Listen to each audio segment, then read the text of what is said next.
Where were we, George? I think you were finishing up a point, weren't you? Yeah, sort of. I mean, in many ways, Jeff, the period ahead looks like it will be the delayed start of the Second Great Depression, or as a friend of mine calls it, the Greater Depression, because we really should have slid into it in the wake of the Internet bubble bursting. Man up walking. Yet another bubble. And we've seen the bubbles grow, and it's kind of an inverse pyramid. A small bubble must always mathematically lead to a larger bubble in order to subsume its problems. And eventually you get to the point where we're at now, where the largest possible bubble has been created, derivative. 1 quadrillion worth. Correct. We cannot create any other bubble. The second largest bubble was the global housing boom that occurred in the developing countries. And it's just an issue of the Kondratev wave and what they had to do to try and derail it.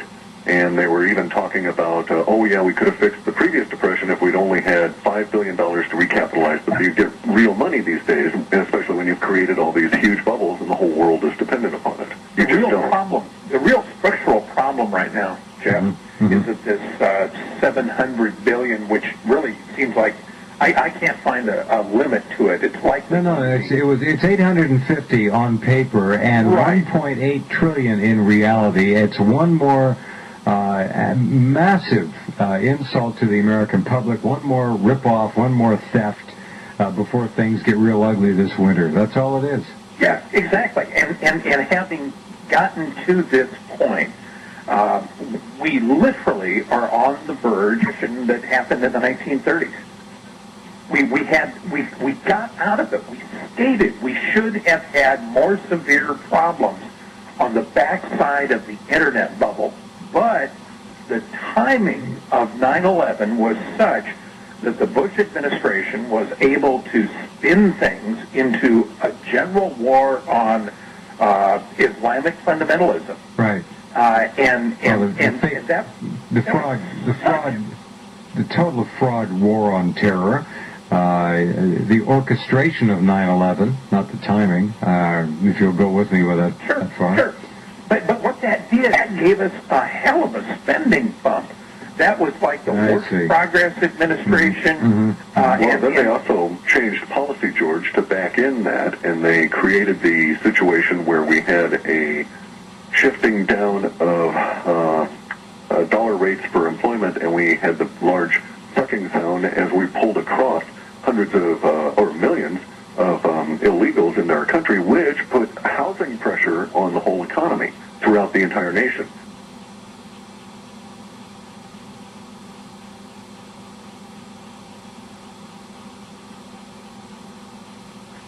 We had immigration going as far north as the Canadian border and beyond, and the housing pressure was part of the whole boom.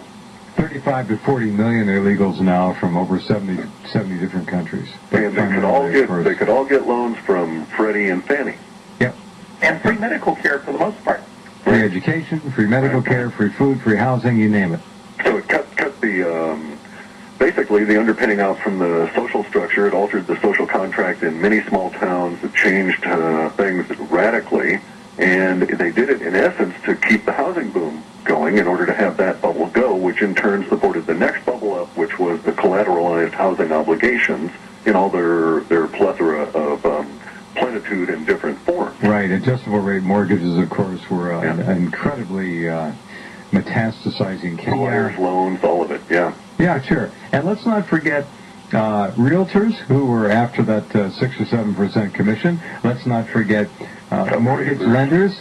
I'm getting there. Let's not forget mortgage lenders, and let's not forget their partners in crime, the appraisers. You know, I need an appraisal for X to get this loan made.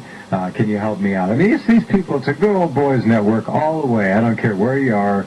It's who you know, and they wanted to keep this absolute deadly fiction